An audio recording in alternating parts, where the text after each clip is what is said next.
Hi, my name is Andrea and welcome to my reading road. And it's about time I doing a wrap up for all the books I've read this year.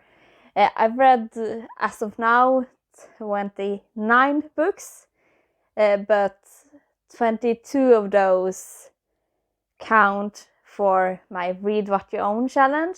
So it will be mostly just an update about how that challenge goes, as to say.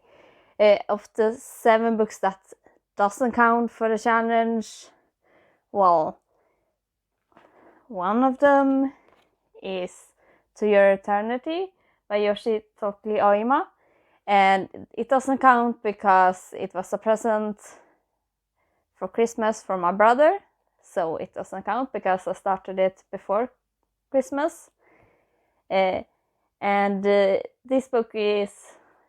This manga is pretty much about this strange light that came from the sky and shapeshifts into a wolf and meet this boy. And I'm not going to say anything else.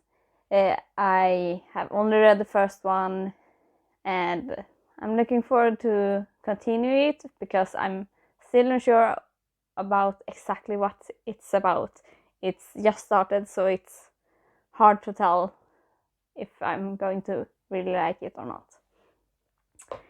The second book that doesn't count, that I actually own, Lars Lergin with Kråksommar. And this is just a short book with these aquarelle paintings by this painter. If you don't know, Lars Lerin is a rather well-known painter, at least where I live. So this I got as a reward for hitting the 25 mark for this challenge, Read What You Own challenge. So that's why it doesn't count for that challenge, even though I own it and read it. And now for the other 5. So one of them was an audiobook that I read. It's Southern Storm, and by this author, I don't know how to pronounce it, sadly, but it's about the Southern Airlines crash flight number 242 in the 1977, and it begins with following the people on the ground that was affected by the crash, and then the rescue effort, and the people that was on the plane and survived and such. And it was a lot of tragedy because a lot of people died, and quite a few children died. So it was sad, but I'm happy to have read it because then you can keep the memory of these people and what they had to go through alive, and be happy that flying is so much safer nowadays. So that was the audiobook that I don't own but read. So that leaves 4 more, and 3 of these 4 books are by Hergé, and they're Tintin novels. So the ones I read this year was Tintin in America, Plan 114 till Sini. I read them all in Swedish, that's why the title is in Swedish as well. And Tintin och Alfakonsten, which is the last novel that he wrote, and it's incomplete. So this book is pretty much just bunched up of skisses he made for the next one. So it doesn't really have an ending, which is quite fitting in the general idea. But if you don't know what Tintin is, it's pretty much an European Indiana Jones. But I will warn, if you read it nowadays, some of the things in it are rather outdated, particularly in its depiction of Native Americans in Tintin in America. It's my least favorite of the book, part of the book. So taking that into consideration if you plan on picking this series up. Yeah, I would say the same goes for the first book with Tintin and the Soviets. I found that one quite ridiculous in how it depicted people and such, so that one really didn't age well, just a warning. But the rest of them I really like so far, of the ones I've read. Well, my favorite of the three is probably Plan 714 to Sydney, or Flight 714 to Sydney. My biggest complaint about it is, as again, about the Asian natives depicted to some degree, and well, the plane discussion, but the plane thing only bothered me because I've listened to way too much about aviation crashes and have learned how they work, that it just bothered me. Like the fact that I believe they say it was a 3-jet, so a 3 engine, but the picture only showed 2, so I don't know where the third one was. So that bothered me a bit. That's such. But the story was enjoyable, and I found a new favorite character in it as well. And the last book on this were En halvan av månen, or The One Half of the Moon, by this poet. I'm not going to trying to say it because I haven't written it anywhere, and I'm not good at pronouncing Chinese names. So, but it's a poetry collection, and I found it really interesting from how the difference I found in this poetry collection from other poetry collections I've read. Most of them are Western poetry, so it was interesting, especially after reading the introduction and getting to know a little bit more about the author, because then I can see the poems a little bit in that lens. But I'm a bit tired of reading poetry collections that I think get a bit too much graphic when it comes to the sexual intimacy part in the poems. At least one poem have them in probably every single, at least 2 of the poetry collections I read now, and I don't find it enjoyable to read at all. So, but to each their own, I guess. And with that, we come to the book that actually count for this challenge, and these, for the 3 first books, I actually made short, so I'm not going to talk too much about them. In the challenge count, there are book number 5, 6, and 7, because I didn't start the channels this year as well. So I'm going to go by that count. So number 5 was Unlikely Heroes, Extraordinary Black Figures of World History.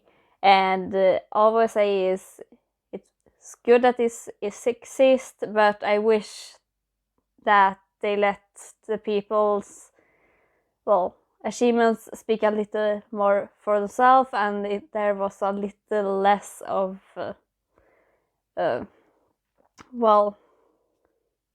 metaphors for their achievements.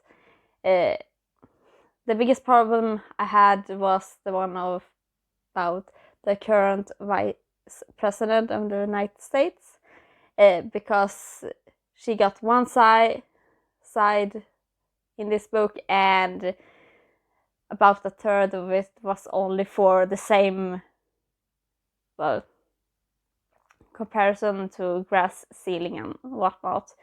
They made that comparison 3 times, I believe, and I think you could have put a lot more information about her. I still don't feel like I know that much about her as compared to the other people that was discussed in this book. So that's a nitpick. There's always room for improvement, but I believe it was a 3.5 star anyway, because I did have a lot of interesting people that I'm looking forward to getting to know more about at some point in the future. And book number 6 in this, we have Murder by the Book, Mysteries for People of Eyes, and I'm not bothering to pick it down from the shelf either. But this is a collection about mysteries with a bookish theme from the 1900s. So some of it might be outdated elements. The publisher even have a disclaimer in the beginning of the book because of they are old. But I really enjoy them, and I still think about some of them from time to time. So I really am happy I picked this one up only on the cover alone, because it was a complete cover buy. And then we have book number 7, which is Murder on the Links by Agatha Christie. And I listened to the audiobook on this, but I own it in an ebook format, so I'm counting it. And I probably like this one a bit more than Murder on the Orient Express, which is the only other one I've read. It felt like it had a lot more turns and more unexpected, but I will say that my first instinct to the situation was the correct one. This book is pretty much that Poirot and his friend Poirot gets an invitation to an estate, and his friend tags along, and when they come to the estate, they find that the owner that invited them has been murdered, and they try to, explore and find out what actually happened. So, yeah, it had a couple of turns, but my first instinct was the correct one, even maybe not the exact way I believed it to be, but I wasn't entirely wrong. So it was somewhat enjoyable, even if I'm a bit iffy from the depiction of female and male characters, and the Poirot's friends falls in love way too easy, and the man in this book is way too weak to female beauty. That's my only nitpick about this. Otherwise, it was just a roller coaster because all of the turns it took. So it was worth a read. You see if I enjoy some of the other books better than this one or not. Then we have book number 8, and for this I've read Emergency Skin, and it's really short, and it's very interestingly written, because you read it it's pretty much just a one-sided conversation from an AI, and the person the AI is attached to, and the story is pretty much this person have been sent back to Earth to gather needed resources to bring back to their colony. And I find it really interesting to how it's told, because you get this one-sided conversation with description about what the other one is doing, but you pretty much don't hear the other side of the conversation, but you still know kind of what's going on. So I really enjoyed this one, and I'm happy to have read it. So then we have book number 9, And for this I read Rise of the Earth Elemental, and this is pretty much an fantasy romance with fairies, but well, the romance part was probably my least favorite part of the entire thing. Luckily, the rest of it saved it a bit. It's pretty much about this daughter of an elf queen that gets embedded in the human world, and she grows up hiding from the Fae, because if they know that you can see them, they might take you away. And it pretty much starts with one of her closest friends getting taken by the Fae, and she trying to rescue them. And after that, all these other things come along.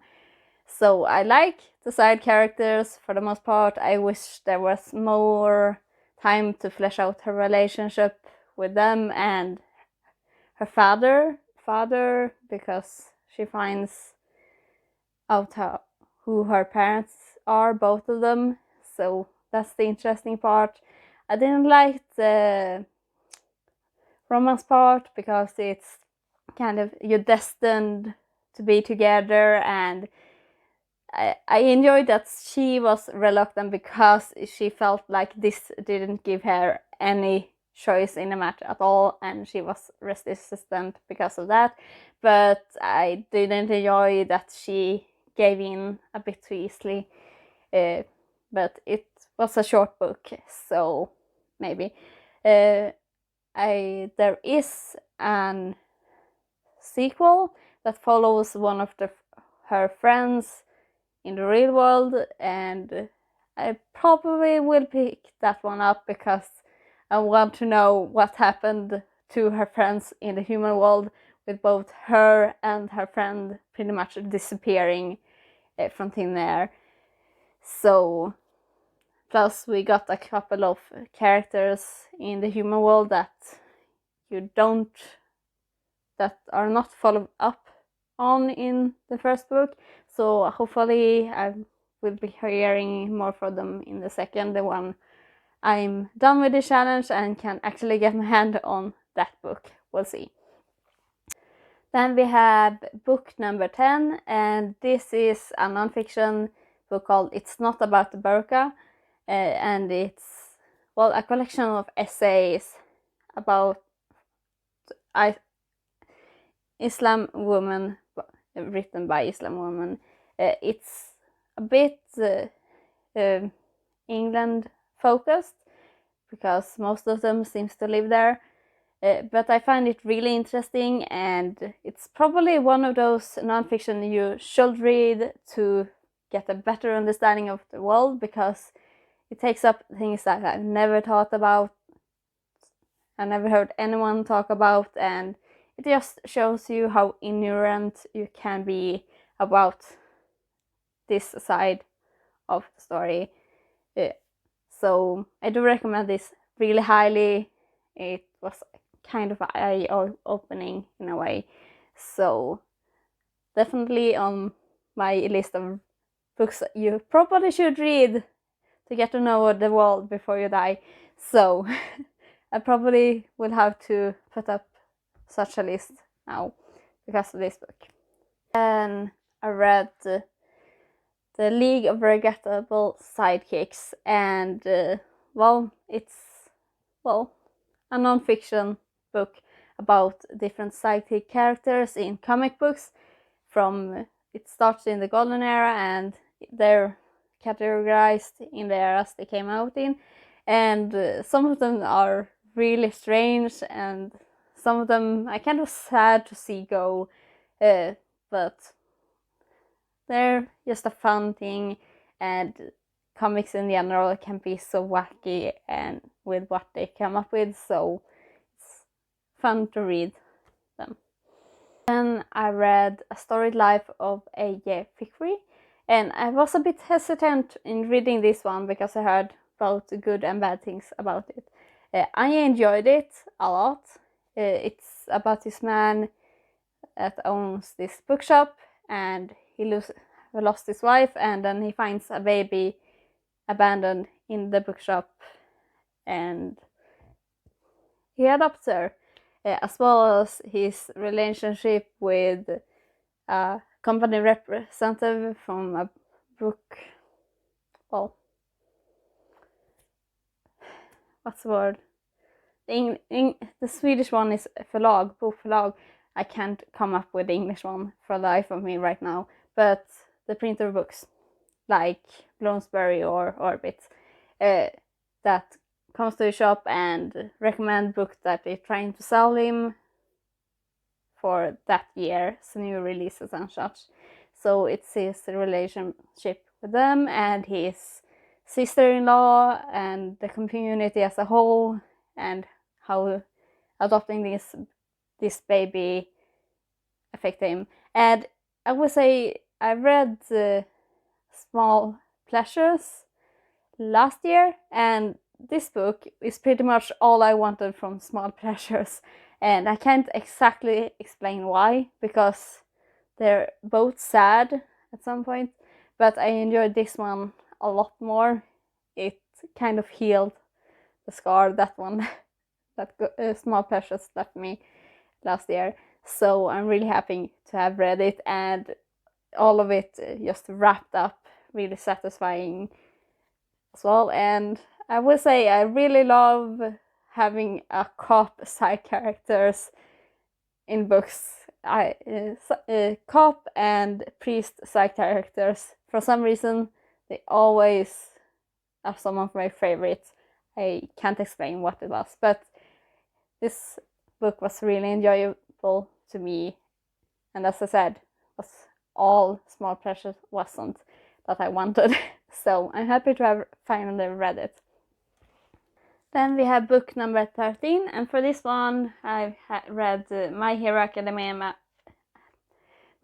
Academia volume 28, and this is the start of the war arc, so it's a lot of intense, and I have trouble just rating them on individual volumes, but this was one of my only 5-star so far this year, the other one being the other My Hero Academia book I read, which I'll be coming to.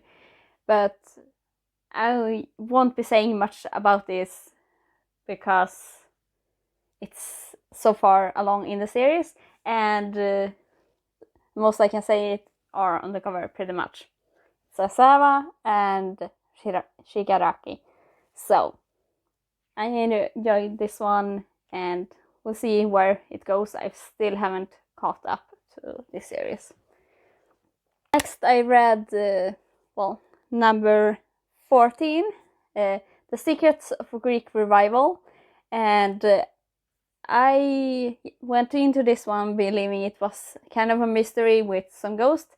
There's no ghost, but there's some really disturbing medical facility. It's an old treatment facility of women, and how they were treated was horrible.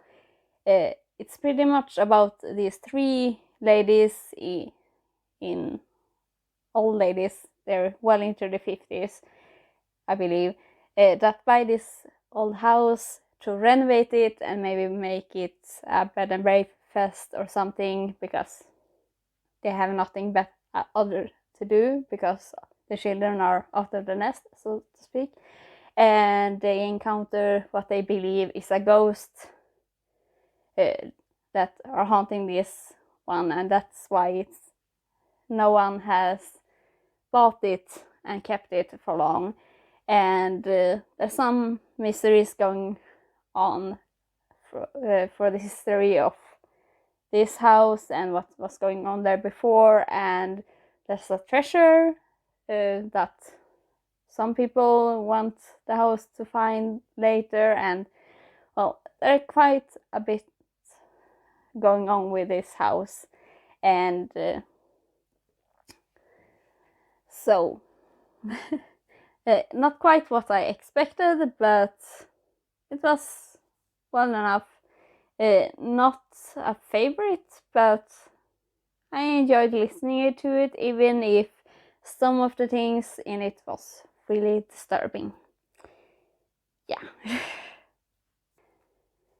Then number 15, I read Cursed Objects. And this is a nonfiction about cursed objects in the real world. It's pretty much take up Busby's share and Annabelle and all those you pretty much know about and some that you don't. It's, well, that's what it is, and I've listened to it on audiobook instead of reading the ebook. Some of them I hadn't heard about before, most of them I had, but if you're interested in curses and such, maybe pick this one up.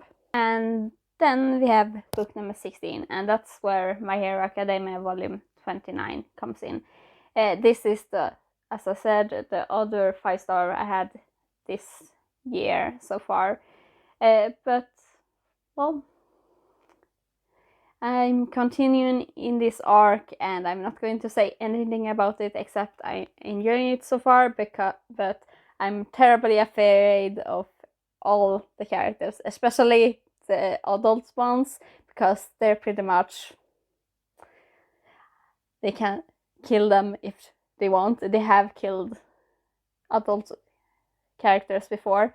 The kids, I feel more secure about in that they're probably not going to kill the kids. The adults, on the other hand, are a free fall pretty much, and I'm really afraid for Aizawa and a couple of others. So yeah, but we'll see when I get around to continuing it, because I'm a bit dreading how it will go next. Then, because I'm trying to read all the short books I had, the next book I read is just called Let's Learn Japanese. It's pretty much kind of a picture book for easy Japanese words. So I read that one. I'm not going to say anything about it. So yeah. Number 18, I read The Black Pages, and this is another in the short story science fiction collections by Black authors that I bought. And this one had some really interesting element to it. I just wish it was a lot longer than it actually was, and I probably could do a more close reading to understand more, but I find it very fascinating. It's start with a library being burnt down and a group of people trying to save all the old books about the country's history from the library, and one of these men's son arrives home into the homeland from the States where he's been studying, and it kind of involves there. So it's set in a real world, but it's got fantastical elements to it. It was kind of a bit hard to see if it was fantasy or sci-fi, but it's probably more sci-fi as in this collection, because there's this mysterious woman that was stuck in a book but got freed by the fire, and she's stuck in a phone for a while. So there's some technological thing going on. I'm going to chalk this up to that magic is just a science you don't understand yet. I guess that's the case in this one, but it was really interesting. I would have loved a full-length novel about that would explore this one's further, but I will probably look into this author more later. Number 19, I read Avengers Alliance number 1. This is just a comic book that saw Dillon and picked up because I was quite into comic books at the while. It's just one issue, so it's so short and you don't really get into it. And I don't know most of the character in this that well. I heard about them via YouTube, and so I know something about it, but I never read a story of any of these new characters that are not in the Avengers movie and such. Before, I've only know them from an outside perspective, so it was pretty much a meh experience. We'll see if I ever get into comic books or not. We'll see. Then number 20, I listen to music as a music as a mirror of history, and this is a part of the great courses that you can listen to on Audible. So it's pretty much more in a lecture format, but I'm going to count it as a non-fiction book because it's an audiobook, and it takes up a multitude of composers and the pieces they wrote and how they reflect the time they were written in. It was really interesting, especially when they came to the later part. I feel like I know a lot more about Russian history, and the French history I kind of knew about because it was mostly about the French Revolution. It was kind of interesting to just look into these windows into history and how this music reflected what was going on. So that was interesting. I found the chapter about Beethoven quite of amusing, especially his hatred for the French. So then, as number 21, I read Laughing Under the Clouds, and this is a manga, and it's the first volume, so I can't say a lot, but there seems to be this giant prison in the middle of the lake, and its story seems to be about the three brothers that ferry convicts over to the prison. There's some mythology duties it seems to have, like having to deal with a supernatural threat that's reoccurring through the decades. It's Japanese mythology related. So the first half of the novel book is about these three brothers. The second part is set way before that, and you meet one of their ancestors. And I enjoyed that part more, actually, because it had a beginning, a middle, and an end. So I enjoyed that part as well. So the first volume probably just worth it from that part of the story alone. We'll see if I actually continue with this one or not. I'm a bit on the fence on this one as well. We'll see. Number 22 and 23, I read One Piece Volume 5 and 6 in Swedish. I only watched the anime for this series, so I never actually read it, so therefore I count it. But I have 4 of them in Swedish, and I found it really hilarious just to read it in Swedish. It kind of layered on another layer of humor for me, because to see how they translated this part, since I watched it in English and now I read it in Swedish as well, and it makes it a bit more hilarious even if I knew what was coming. And this volume 5 and 6, they're pretty much the end of the arc where they meet Usopp and the beginning of the arc on Baratie.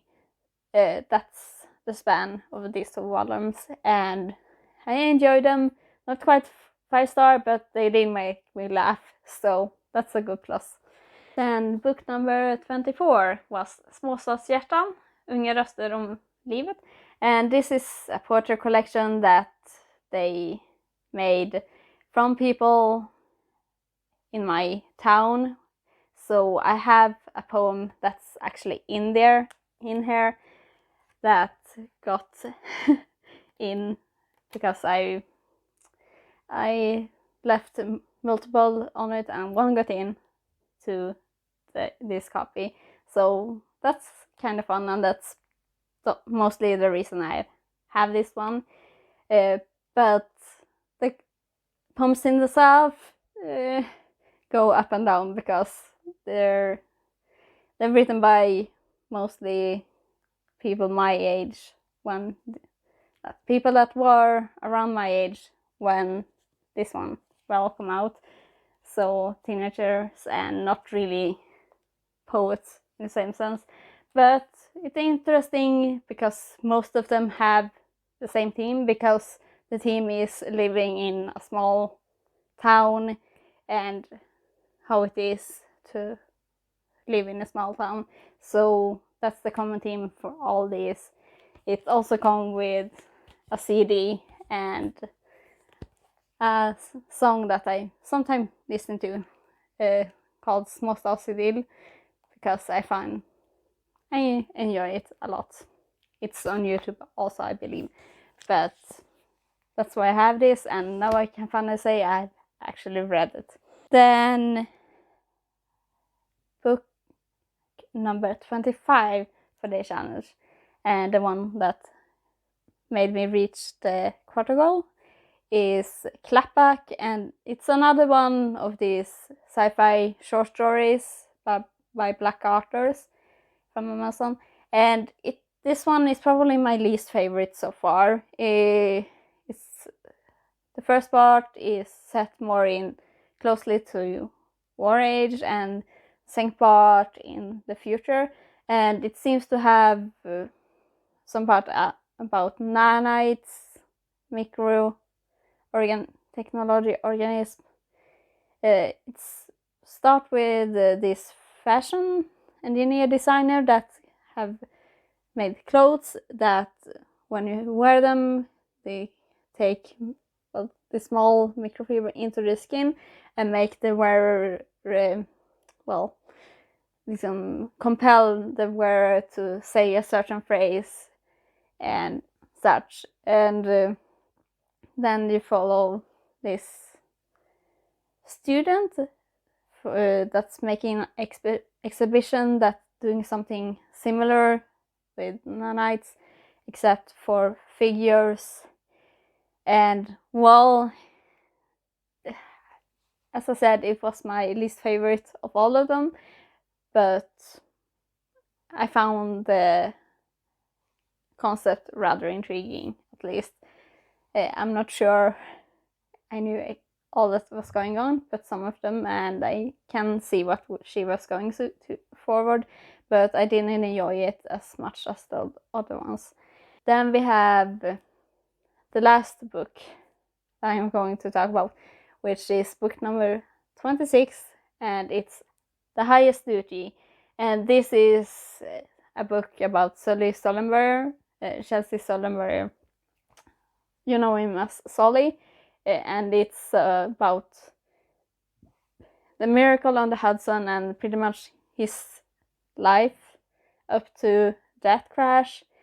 Like, you get to read how he learned to fly, and his experiences in the military, and well, some of his experience flying as a commercial pilot up to this crash, as well as the ending of which is the accident sequence and what happened afterward and such.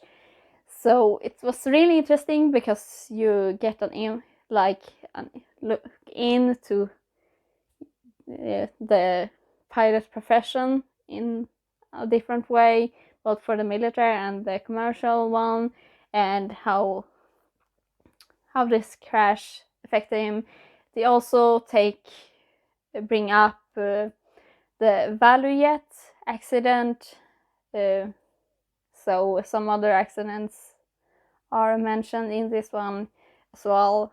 So it was worth a read if you want to know more about Solly. And with that, I finally made my update for all the books I read. So that's the wrap up for both January, February, and March. Because, well, if I finish any more books in March, except Highest Duty, because then I'm going to put them in the update for the next one for April, hopefully. But have you read any of these, and what was your thoughts about them? Are there any you're interested in reading? I really recommend Highest Duty, and it's not about the burqa, and all this, the black pages and these short ones as well, and Emergency Skin, obviously. But I hope you have a good day and keep on reading. Bye!